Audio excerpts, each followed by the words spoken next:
Olá, bem-vindos à TV Impacto. Oswaldo de Andrade aqui mais uma vez com você. Obrigado por me acompanhar. Se você já está inscrito em nossos canais, nas redes sociais, eu agradeço.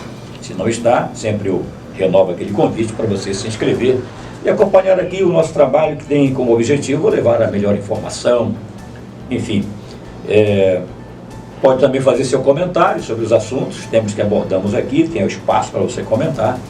E também pode dizer se está positivo, se está negativo, que na linguagem do internauta dá um like ou um dislike, né? Então aí, hoje eu estou aqui, rapaz, com muita... Olha, o que eu já convidei este rapaz para estar aqui comigo, para a gente bater um papo na TV Impacto, viu? Almeida, conseguimos aqui roubar um espaço na agenda do nosso grande amigo e respeitado advogado, nosso querido José Ronaldo Dias Campos. Que prazer recebê-lo aqui, Zé Ronaldo. Você é testemunha de que a gente já fez várias tentativas e sempre a sua agenda está ali. Quem tem muito trabalho é assim, né? Mas hoje, graças a Deus, estamos aqui no estúdio da TV Impacto e é muito simples. Nós vamos ter aqui uma conversa muito informal, aqui com o doutor Zé Ronaldo, como é comumente conhecido aí, doutor Zé Ronaldo. A folha de serviço que você tem prestado a Santarém, a gente podia aqui levar 2, 3 horas conversando, né? São várias décadas aí na profissão, com várias funções, inclusive a OAB, etc, enfim. Mas hoje a gente vai conversar bastante sobre vários assuntos. Eu vou fazer só um intervalinho aqui e já volto. Cuidar da sua saúde é o nosso maior bem, porque faz bem ver o Jefferson sorrir de novo. A Gabriela ser tão bem acolhida. A gente se sente acolhida, se sente como uma família aqui. Eu só tenho que agradecer por todo o apoio e por tudo. Faz bem atender o seu Paulo quando e onde ele precisar e investir para cuidar do nosso maior bem, você. Prefeitura de Santarém, sua cidade e seu bem. Bem, então vamos começar a nossa conversa informal aqui. Doutor Zé Ronaldo, bem-vindo à TV Impacto.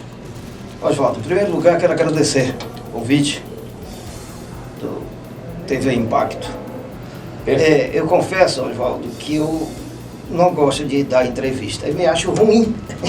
Eu prefiro um tribunal do júri falando 1h30 só na primeira fase, depois completando com a réplica, a tréplica, do que uma entrevista. Eu me sinto nervoso, é bem verdade, eu fujo de entrevista. Mas hoje aqui a gente não vai nem ter uma entrevista, né? Mas eu quero abordar alguns assuntos, Zé Ronaldo. Primeiro eu quero parabenizá-lo, né? Pela sua eficiência, pela sua competência no desempenho na área do direito, né? Oswaldo, hoje eu já tenho 2 filhas advogadas e um genro, então já estão trabalhando comigo. Eu diminui muito a atividade, mais assessoramento, assessorando, corrigindo, arrumando, etc.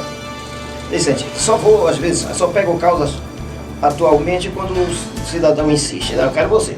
Mas se não quiser, eu passo para as filhas, para o genro, que tem fico atrás ali só assessorando. Bem, Zé Ronaldo, pela intimidade que a gente tem ao longo de tantos anos, permita de chamar, Zé Ronaldo, fica à vontade.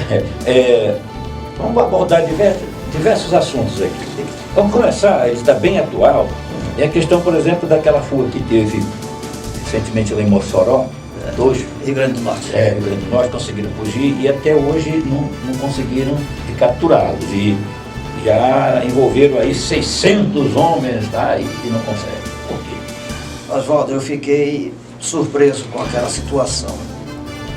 E ao mesmo tempo preocupado. Como é que isso pode acontecer? Eu tenho mais perguntas do que respostas. O Estado não tem resposta para aquilo, para o que aconteceu. Olha, nós estamos diante de uma penitenciária de segurança máxima, né? É uma penitenciária federal. Os 2 que fugiram, os 2 fujões, eles estavam em celas separadas, né? O regime disciplinar diferenciado. Como é que isso ocorreu? Então, abriu-se um espaço, eles saíram da penitenciária, por lá do muro, sei lá, Como é que isso pode ocorrer? 600 policiais de elite não conseguiram encontrá-los.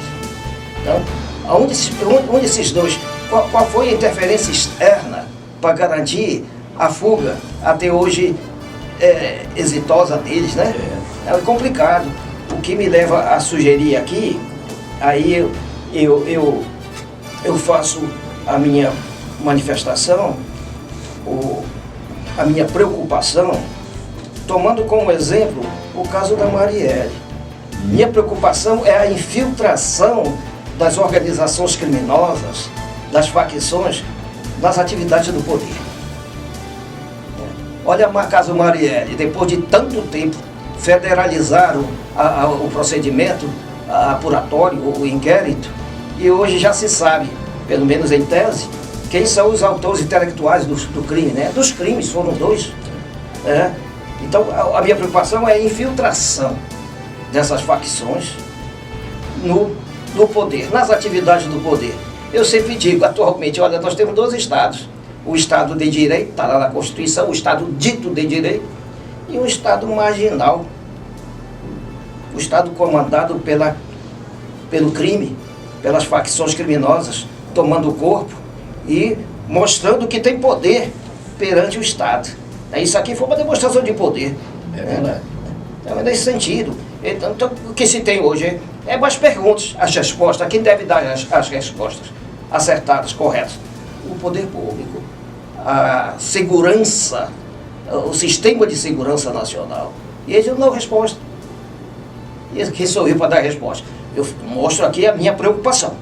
Tá? Da infiltração, me preocupa muito a infiltração da bandidagem no sistema estatal. A gente conclui assim, foram 2 crimes, né, que foram dos assassinatos, né? Certo, o motorista e ela, né? Que na verdade foram possíveis de acontecer pela infiltração, né, da bandidagem lá. Esqueci de citar. Quem são os 3 autores intelectuais? Um é deputado federal. O outro é me ajuda aqui. O segundo, Tribunal, lá, né? Tribunal de Contas. Alto cargo do Tribunal de Contas. O outro era delegado. O outro era chefe da segurança pública, né? Delegado, chefe do Estado do Rio de Janeiro, não é isso? Olha aí, a infiltração das facções, da organização criminosa no poder. Eu digo nas atividades do poder, porque para mim o poder é uno e indivisível. Eu discordo até de Montesquieu. Digo, Montesquieu não tripartia os poderes, que o poder é uno e indivisível. As atividades do poder, sim. Atividade executiva, administrativa, atividade legislativa, legiferante e atividade judiciária, né? Ou judicial. Então vamos falar agora sobre outro assunto aqui que se usa muito quando vai se noticiar essa situação da área de segurança e tudo, são os chamados mandados de busca. Então esse mandado de busca aí, qual o objetivo dele? Mandado de busca... um mandado de busca. Mandado de busca, o objetivo é colher provas, coletar provas, indícios a respeito de um crime que esteja ocorrendo ou que tenha ocorrido, né? Certo. É nesse sentido. E nesse sentido a polícia precisa desse mandado todo o tempo ou nem todo o tempo para ir buscar isso? Ordinariamente, a regra é da necessidade do mandado, da expedição do mandado pelo juiz. Até para controlar a atividade policial, né? E as garantias individuais do cidadão, entendeu? Quando você entra na casa de alguém sem pedir permissão, é complicado. Então o Estado vai autorizar o ingresso da autoridade policial para coletar provas. E aí ele fiscaliza, e aí o Estado fiscaliza, o juiz fiscaliza, para que não haja abusos. E pode o cidadão recusar o mandado de busca? Não pode. Mas veja bem, o mandado de busca, eu disse que, em regra, é obrigatório. Certo. Mas comporta exceções, tá? Existem exceções na própria lei. Então, quais são as exceções? Eu posso citar o flagrante delito. Um crime sendo praticado, se a autoridade policial tiver conhecimento, ela vai no estágio flagrancial, e faz a prisão, a detenção dele. Aí ela está autorizada. Exato. Ou então com a permissão do dono da casa, entendeu? E esse mandato, os próprios mandatos, você vê, pode verificar, que a imprensa divulga, que ele não deve ser cumprido no horário noturno, né? No horário noturno. Então a polícia fica ali, né?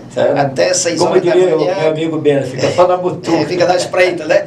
Quando amanhece o dia, e é questão de dia e noite, né? Não é questão de hora, não. É dia e noite.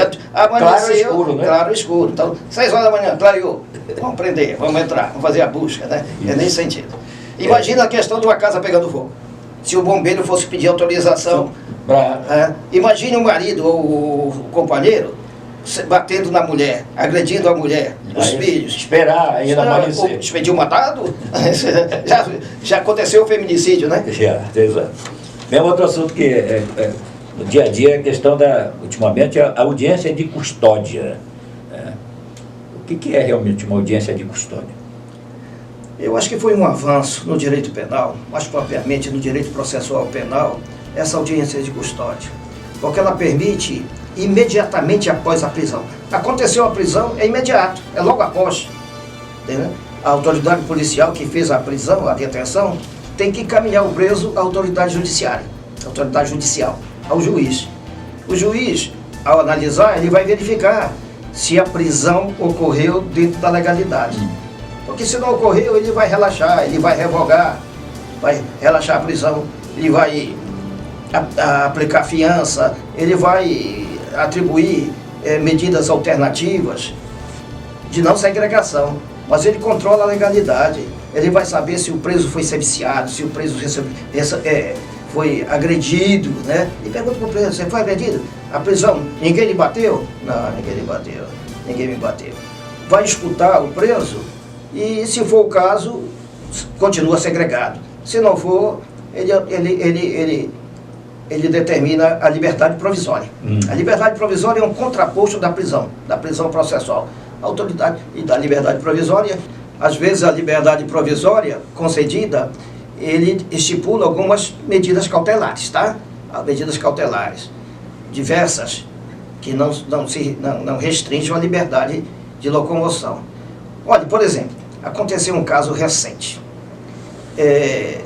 Boa Noite Cinderela, até um amigo nosso que tu conhece. Sim. 3 pessoas cometeram esse crime, em tese, fala em tese. Sim. E eu, por curiosidade, não era advogado dele, nem da família, mas ajudei. E eu estive na audiência de custódia. Era um rapaz e 2 moças, 2 senhoras. O juiz ouviu os 3, manteve a prisão de um, relaxou a prisão do outro, da moça, porque estava gestante de 4 meses. Ninguém precisava pedir, não. Não precisava pedir. E a outra segunda pessoa, a outra mulher, ele depois também determinou a liberdade provisória dela, porque ela tinha 3 filhos menores. Então, não. Ele mesmo concedeu isso. Muita gente não sabe, mas existe o chamado habeas corpus de ofício. Se o juiz sentiu uma ilegalidade na prisão, ninguém precisa pedir. Ele, constatando a ilegalidade, ele de ofício, sem provocação, ele pode conceder o RIT, o HC, né? A liberdade, expedir o alvará de soltura, se estiver preso, etc. Zé Ronaldo, tem também aquela questão do advogado criminalista, né? Como é que é o dia a dia de um advogado criminalista? Olha, Oswaldo, dentre as áreas do direito que você escolhe para militar, eu acho que a mais agressiva é a área criminal. Entendeu? Isso vai depender do advogado recém-formado. Eu, por exemplo, estou com mais de 40 anos exercendo advocacia. Então o volume de processo é muito grande, entendeu? Que você adquire. Tem processo aí que dura 30 anos, 20 anos. E eu não sou só criminalista, eu sou civilista. Eu sou civilista e criminalista. No meu tempo de formatura, quando eu me formei, ninguém perguntava se você é civilista, se você é criminalista, se você é tributarista, se você é trabalhista. Me perguntava se eu era advogado. Eu tinha que saber tudo, nós tínhamos que saber tudo. Advogado em geral, né? Então, eu adquiri especialização em civil, processo civil, penal, processo penal, mestrado em direito, para abranger tudo, porque era necessário. É verdade. Né? Tem aquela questão vai depender. Agora, o dia a dia do advogado. Eu digo sempre, hoje a situação mudou, o processo hoje não é mais físico, o processo hoje é eletrônico. Então o advogado tem que estar sintonizado com as novidades. Então, primeira coisa que eu faço ao chegar no escritório, eu tenho uma estagiária só para isso. Eu digo, pesquise aí no meu e-mail, veja as movimentações processuais, as intimações.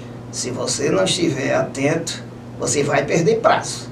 Pode perder prazo, entendeu? E a perda de prazo para o advogado pode ser fatal. Isso aí é quase imperdoável, viu? Isso que eu ia falar, perda de prazo para advogado é imperdoável, né?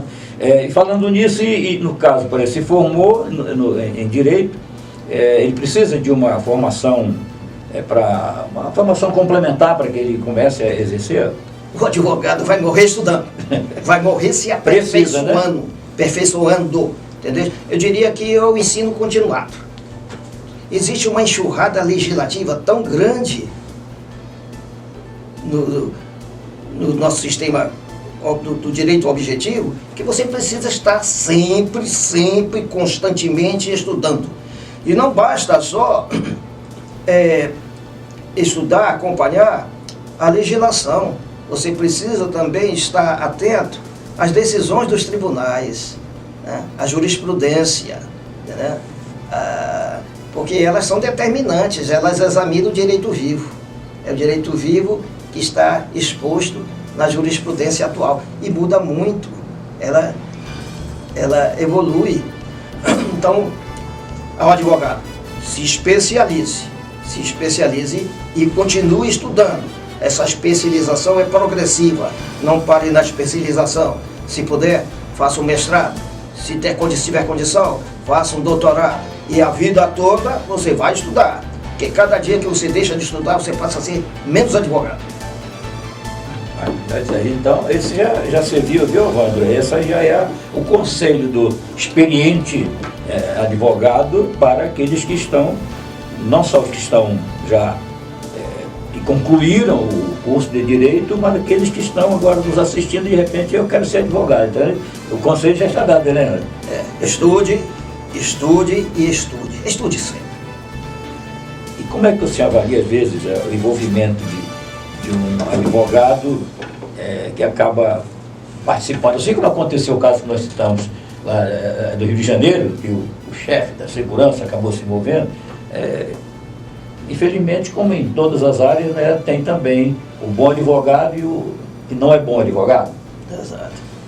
O advogado, ele deve proceder eticamente. Às vezes eu comento, o advogado que não conhece a sua norma de regência não tem como defender terceiros, porque ele não pode nem se defender. Não conhece o estatuto da OAB. O estatuto da OAB de preferência deve ser estudado, comentado. Tem comentários do estatuto do cidadão. O código de ética, nós temos um código de ética que é ditado pelo Conselho Federal. E ali você deve observar, né? Sem ética fica difícil, entendeu? O advogado, ele pode ter informação e deve ter informação, né? Mas ele precisa ter formação. O que eu vou fazer... Inclusive moral. Formação em geral. O que eu vou fazer de toda a informação que eu possuo, que vai depender da minha formação. O ministro Aires Brito, eu sempre comento isso, quando perguntavam para ele a respeito do Poder Judiciário. O Aires Brito é um poeta. Ele dizia assim, e perguntava, e o Judiciário, é bom? O Judiciário é qualificado. Os concursos difíceis, os caras conhecem os códigos todos, né? São bem informados. Mas falta uma coisa, muitas vezes, falta formação. Então, ele fala do juiz.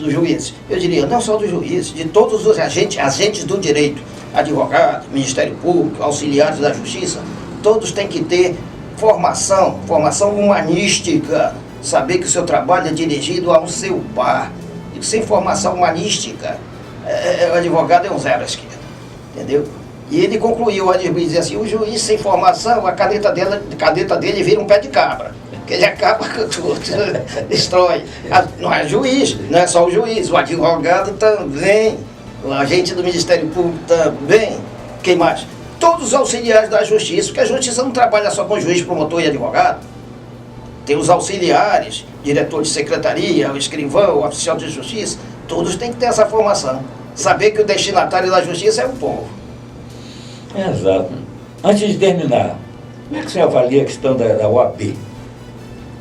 Olha, eu fui... Eu estou falando de OAB nacional.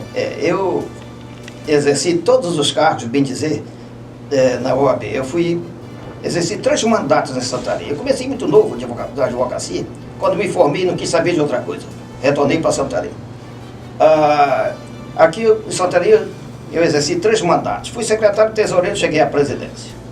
Depois da presidência, eu obtive vitória direta dos advogados em 3 mandatos. Conselheiro seccional, estadual, em Belém. Tinha que estar em Belém 2 vezes ao mês. E depois fui conselheiro federal em Brasília. Não vou contar as suplências. Então eu conheço a história da OAB, né, desde a primeira subseção de Santarém. Eu, atualmente, tenho comentado muito a respeito da eleição do presidente nacional da OAB. Eu critico. Critico por quê? Eu digo, a OAB, uma organização, um instituto de vanguarda, né? E o que a OAB é uma corporação de direito público.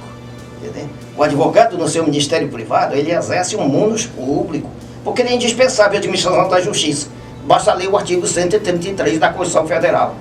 Então, por que a OAB, a eleição do presidente é indireta? Então a presidência fica circulando entre os conselheiros efetivos. Vamos abrir espaço para o Brasil todo votar. Nós temos mais de 1 milhão mais de 1 milhão e 200 mil advogados. Mais. Porque São Paulo tem a maior parte. Digo, não interessa. Vamos abrir o leque. Vamos democratizar isso. A OAB lutou tanto pelas diretas já. Mas não tem direta. Não tem direta já, meu filho. Vamos acabar com isso. Eu espero que a próxima eleição... Nós vamos ter eleição. Agora, aí, no final do ano, novembro, outubro, para novembro. Só o presidente do Conselho Federal é eleito pelos que forem eleitos. Os que são eleitos, conselhos seccionais, são 3 por estado. 3 por estado. 3 por estado formam uma bancada. Como nós temos 27 unidades federativas, contando Brasília, 27 vezes 3, 81. Mas só tem 27 votos, porque os 3 formam uma bancada, cada bancada tem um voto. Então, aí fica fácil de eleger o presidente dentro do sistema que já está montado, né? Fácil. Vamos abrir para o Brasil todo. Santarém, se quiser, lança seu candidato. São Paulo lança seu candidato. Não tem tamanha pretensão, nem quero mais. Bem, eu estou lutando pela eleição direta, tá? Pelo voto direto. Todo advogado, democracia, OAB, órgão de vanguarda. Vamos acabar com essa eleição indireta. Isso é reprovável. Olha, esse recado é nacional. É nacional. Doutor José Ronaldo Dias Campos, em relação ao seu sonho, né? O seu pensamento de que a eleição para a presidência da Ordem dos Advogados do Brasil seja direta. Direta já. Direta já. Doutor José Ronaldo Dias Campos, obrigado por estar aqui conosco. A gente com certeza vai ter outras oportunidades. Qualquer tema que você quiser abordar, desde que eu seja no hall do meu conhecimento, eu estou aqui, estarei aqui, fica à vontade. Gosto muito de você e nossa amizade já vem desde moleque. É isso aí. E com certeza o nosso diretor aí, também, eu aí, né? Nós só vendo nessa época. Quando eu comecei a trabalhar aqui, advogando, eu cheguei a advogar para o Joaquim Pereira e o Almeida era contador do Joaquim, contato com ele. Isso aí na década de 80, né? Imagina. É por isso que nós já aparecemos com os cabelos brancos. Né? Exato. Bem, muito obrigado mais uma vez, doutor José Ronaldo Dias Campos, que a saúde lhe persiga sempre. Obrigado. E que você continue aí com esse importantíssimo trabalho que você prestou e continua prestando à nossa sociedade. Obrigado, mano. Valeu? Bem, você já sabe, nós fazemos TV pensando em você.